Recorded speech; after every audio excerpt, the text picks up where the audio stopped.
Hello, Earle Pughe here. Today I'm looking at a blues in C. The title of the tune is Blues in C. Truth in advertising, a rare thing these days. It's a Count Basie tune, so I recommend that you listen to Count Basie play it. It's another one of those tunes that it would be difficult to write a tune with less notes. But the notes he picks are very importantly, very carefully chosen.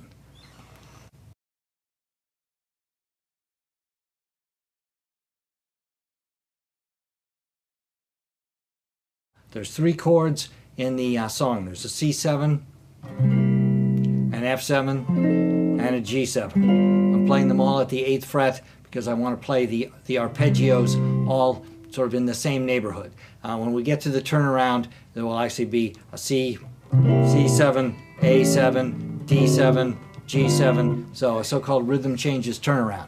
So on the C7 chord, he actually plays the notes from a C6. So we'll play a C6 chord so we can kind of hear that sound. So we've got a C on string 6, an A on string 4, an E on string 3, and a G on string 2. If we play the arpeggio, we've got C, E, G, A, and then we've got C, E, G, A, and we can get that high C. On the F7, we, once again, we're going to play the arpeggio. We're in 7th position, first finger's on the 7th fret, starting on the F note on the 5th string. F, A, C, E flat, and F, A, C, E flat. On the G7 chord, we can play the arpeggio in the same place. G, B, D, F, G, B, D. Now, he's only going to, the melody really only uses strings 1 and 2. So he's going to use the notes C, A, and G when he plays on the C7 chord. So he's using the 1, the 6, and the 5.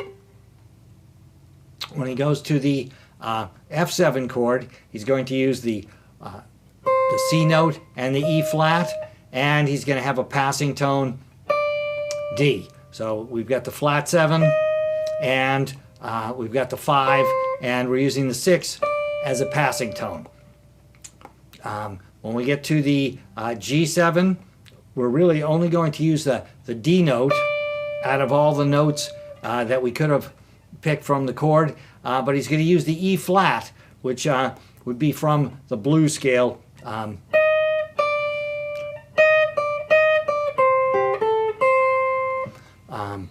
To get to the D. Timing and the phrasing are really what's critical on this. So we don't want to start the ideas on 1. Sort of the logical thing to do is to start things on 1 and end them on the and of 4. So if we have 8th notes, 1 and 2 and 3 and 4, and that's very logical, but it sounds really not very interesting. So that's not a good thing. So what we want to do is either start early or start late. So in this tune, we're going to start early, a lot. So it starts 1, 2, 3, 4, and. So we've got that first note of the melody is on the and of 4, and it's tied over the bar line. So now we've got syncopation in addition to not starting on the 1. So, he's going to use 3 notes, G, A, and C. So 1, 2, 3, 4. And now we've sort of, that was the first half of the idea, so sort of the call. Now we've got the response.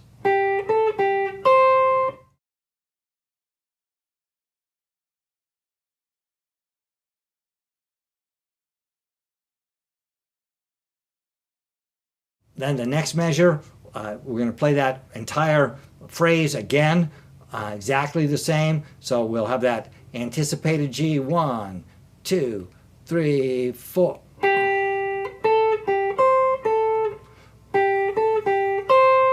Now, we're going to go to the F7. So this would be the last note on the second line of the PDF for the melody. We're going to hit that C. 1, 2, 3, 4.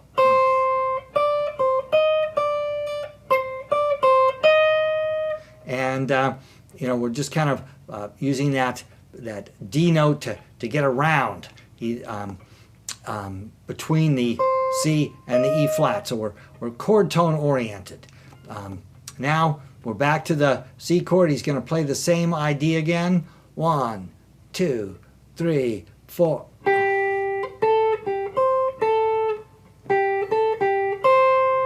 Now we get to the G7, and we need to know the C minor pentatonic scale. So we've got C, E flat, F, G, B flat, C.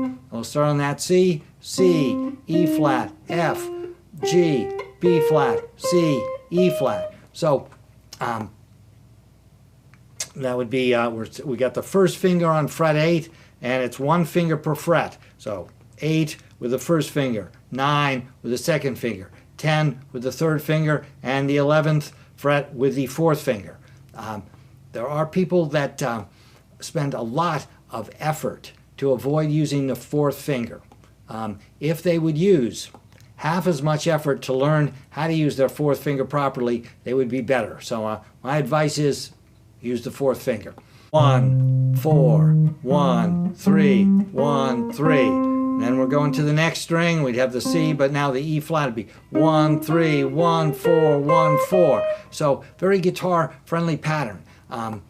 This tune is not use this blues scale very much in the melody.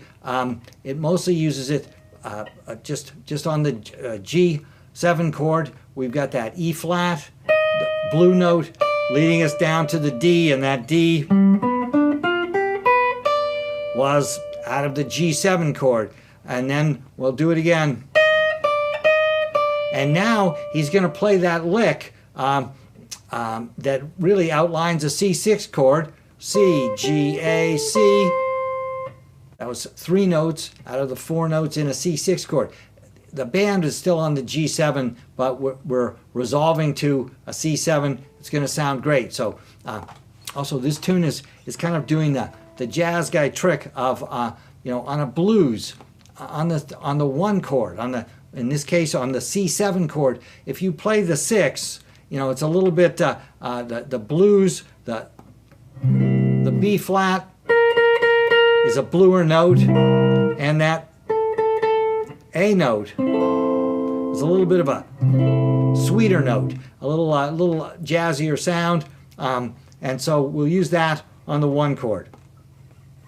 Now, in the last 2 measures, we've got the rhythm changes turnaround. C, A7, D7, G7. And the guitar player, Joe Pass, will come in an octave lower, and the horns have just done the... And Joe will come in an octave lower.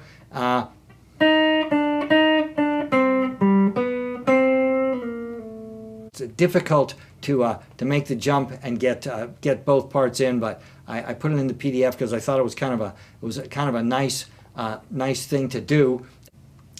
Once again, we're focused on chord tones, and out of the C6 arpeggio, we're going to use those last 3 notes. Out of the F7 arpeggio, we're going to use that E flat and that C, and we'll use the D as a passing tone. Out of the G7 chord, we're really only using that D note, but we're using that E flat, which is a blue note, and then we're anticipating the C chord coming in. So please take a look at the PDF, and notice there's these sort of funny squiggles. Those are rests. Exactly how long you play the note before the rest, I've written them as eighth notes. if you listen to the recording, you know, they're not quite staccato to my ear, but they're quite short. Some of them I've written as eighth note tied to an eighth note. Those I heard those as a little bit longer. 3, 4.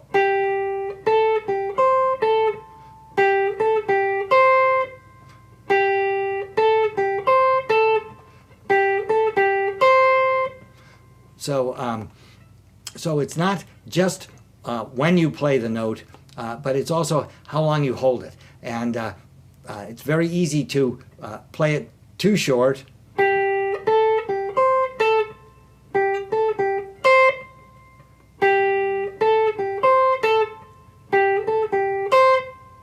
Or too long.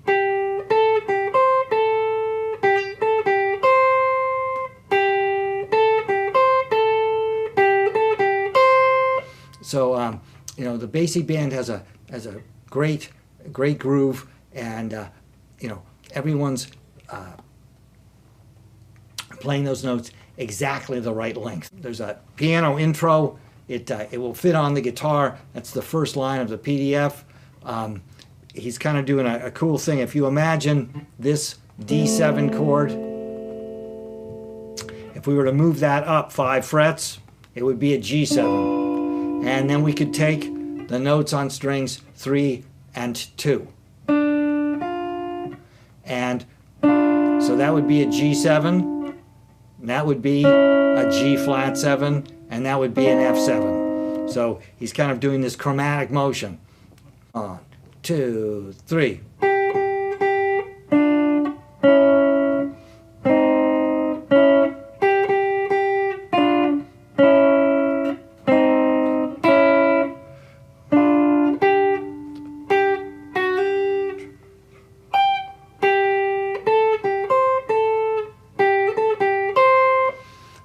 Please give a listen to Count Basie's recording and hear him do that tune.